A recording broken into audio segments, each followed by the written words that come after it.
వీక్షకులందరికీ నమస్కారం।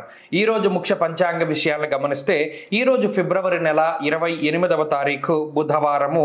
ఈ రోజు సూర్యోదయం 6:24 సూర్యాస్తమయం 6:01 అలాగే ఈ రోజు స్వస్తి శ్రీ చాంద్రమానేన శ్రీ శోభకృతనామ సంవత్సరం ఉత్తరాయణం శశిర ఋతువు మాఘమాసం కృష్ణపక్షం చవితి తిథి।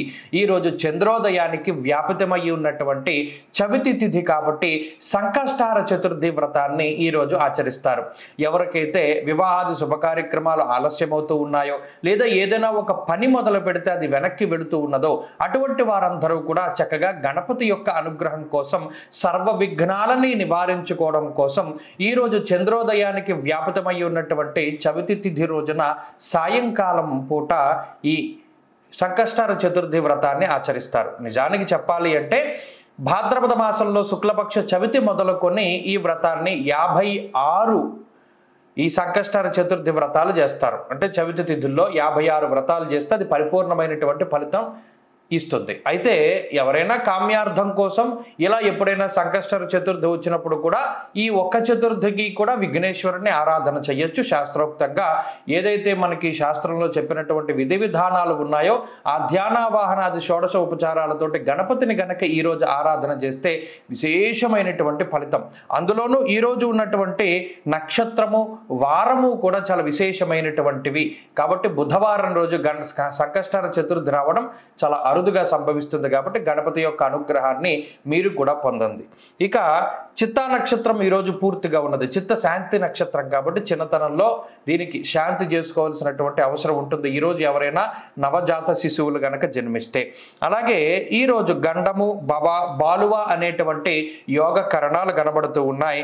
అలాగే ఈరోజు అమృతకాలం రాత్రి 12:34 లగాయితూ 2:19 ఈ అమృతకాలం ఉన్నది। అలాగే పగల దుర్ముహూర్తం 11:49 లగాయితూ 12:35 వరకు ఉన్నది। ఈ రోజు పగల వర్జ్యం కూడా ఉన్నది। సాధారణంగా బుధవారం ఉండదు కానీ నక్షత్ర పరంగా వచ్చినది। 2:04 లగాయితూ 3:49 వరకు ఈ రోజు వర్జ్యం ఉన్నది కాబట్టి మీరు గమనించాలి। 12:12 అంటే దాదాపుగా 10 నిమిషాలు తక్కువ 12 దగ్గర నుండి కాలం కొంత అనుకూలంగా లేదు। అలాగే ఈ రోజున కొన్ని వివాహాది శుభ కార్యక్రమాలకు సంబంధించినటువంటి ముహూర్తాలు కూడా కనబడుతూ ఉన్నాయి। అలాగే ఈ రోజున ఉత్తర దిక్కు ప్రయాణం అనేటువంటిది పనికిరాదు। ఈరోజు ఎవరైనా ఉత్తర దిక్కుకు ప్రయాణం చేయదలిచి వచ్చినప్పుడు వారు తూర్పుకి వెళ్ళి ఉత్తరానికి వెళ్ళడం చెప్పదగినటువంటి సూచన।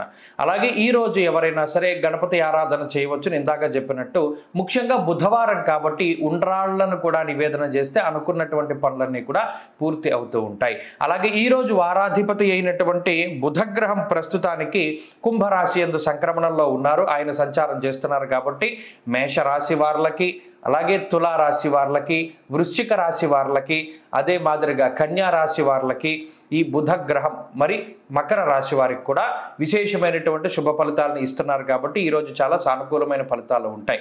ఇక చంద్రబలాన్ని పరిశీలన చేస్తే మేషరాశి వార్లకి కర్కాటకము కన్యా వృశ్చికము ధనస్సు మీన రాశి వార్లకి ఈరోజు చాలా విశేషమైనటువంటి శుభ ఫలితాలు ఉన్నాయి కాబట్టి ఈరోజు ప్రత్యేకించి గణపతి ఆరాధన చాలా విశేషమైనటువంటి ఫలితాన్ని ఇస్తుంది। దానితో పాటుగా ఈరోజు విష్ణు సహస్రనామ స్తోత్ర పారాయణ చేయడం ద్వారా కూడా మంచి ఫలితాలని మిగతా రాశుల వారందరూ కూడా పొందడానికి అవకాశం ఉంటుంది। స్వస్తి।